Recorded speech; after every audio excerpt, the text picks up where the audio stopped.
కానీ భూ ఆక్రమణలు కానీ తెరదీసింది కాంగ్రెస్ ప్రభుత్వం. పాల్పడ్డది మీ బీఆర్ఎస్ ప్రభుత్వం. దాన్ని వెనకేసి కట్టుకోకండి. ఇప్పుడున్న ఎల్ఆర్ఎస్ దాని మీద మాట్లాడండి.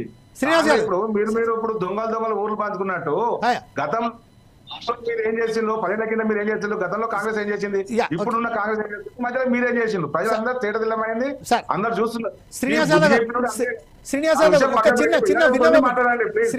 గారు చిన్న విన్నపం అండి, మీ ఫ్రేమ్ కొంచెం వెనక్కి వెళ్ళండి, మీ ఫేస్ కట్ అవుతుంది, కొంచెం వెనక్కి వెళ్ళండి, వెనక్కి ఫోన్ కొంచెం డౌన్ చేసుకోండి, ఎందుకంటే మీ ఫేస్ కట్ అయిపోతుంది టోటల్ గా. ఇప్పుడు just you have a chance right now, come on speak out sir, మాట్లాడండి సార్. ఇప్పుడు గత ఎల్ఆర్ఎస్ దాని మీద మనం డిబేట్ చేసుకుంటే బాగుంటది.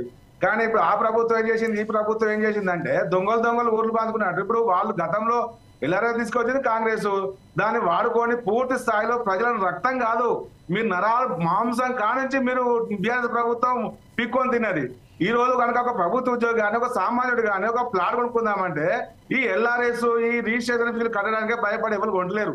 ఈరోజు సామాన్యుడు వచ్చి ఒక సిటీలో కానీ ఒక ఇల్లు కట్టుకోవాలంటే ఇప్పుడు తన కళ ఒక ఇల్లు కట్టుకోవడం అనేది ఒక మిథ్య, ఒక బ్రహ్మ కళలాగా అయిపోతుంది. అది ఎందుకు? గతంలో గత 10 సంవత్సరాలుగా పరిపాలించిన కేవలం బీఆర్ఎస్ చేసిన అవకతవకలతోటి భూ ఆక్రమణలతోటి మాత్రమే. చెరువుల ఆక్రమణ అద్భుతంగా నడిచింది.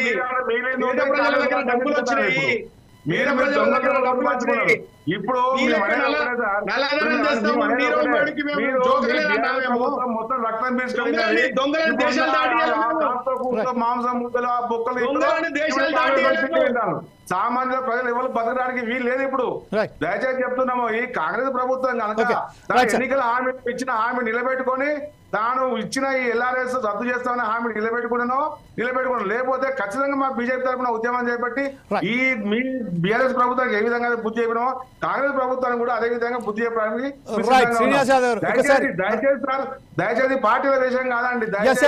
మనకు కావాల్సిందల్లా ఇప్పుడు ప్రస్తుతం అయితే పార్టీలకు అతీతంగా ఈ రోజు ఏదో తన జీవితం మొత్తం త్యాగం చేయాల్సిన అవసరం లేదు సార్. గవర్నమెంట్ టీచరు తన కళ ఏంటి అంటే, గవర్నమెంట్ టీచర్ ఒక ప్రభుత్వ ఉద్యోగ కళ ఏంటంటే తన పిల్లల చదువులు, తన పిల్లల పెళ్లిళ్ళు, తన ఇల్లు ఒక ఇల్లు కట్టుకోవడం, తన కోట్లు సంపాదించారు సార్. కానీ మీరు వేసే ఈ ట్యాక్స్లతోటి ఇల్లు అనేది మిథ్యలాగా మిగిలిపోతుంది. అది ఒక సామాన్య ఇల్లు కట్టుకోవాలంటే తను జీవితంలో నేను అసలు సాధించలేననే కాడిపోతుంది. ఒక సామాన్య పౌరుడు ఇల్లు కట్టుకోవడం అనేది ఒక కళ సార్. కానీ మీ రెండు ప్రభుత్వాలు ఆ సామాన్యుడికి కళగానే మిగులుస్తున్నాయి తప్ప ఒక సామాన్య పబ్లిక్ ఇల్లు కట్టుకునే పరిస్థితికి కల్పించడం లేదు సార్. ప్రభుత్వం కాంగ్రెస్ ప్రభుత్వం ఇచ్చిన హామీ నిలబెట్టుకొని ఈ ఎల్ఆర్ఎస్ రద్దు చేయాల్సిందిగా మా demand sir. Okay Srinivas Yadav గారు, ఇప్పుడు ప్రస్తుతం భీమ్రావ్ నాయక్ గారు అధికార ప్రతినిధి, కాంగ్రెస్ అధికార ప్రతినిధి భీమ్రావ్ నాయక్ గారు కూడా మనతో జాయిన్ అయిపోయారు. భీమ్రావ్ నాయక్ గారు, మీరు ఒకసారి ఆ వీడియో ఆన్ చేయండి.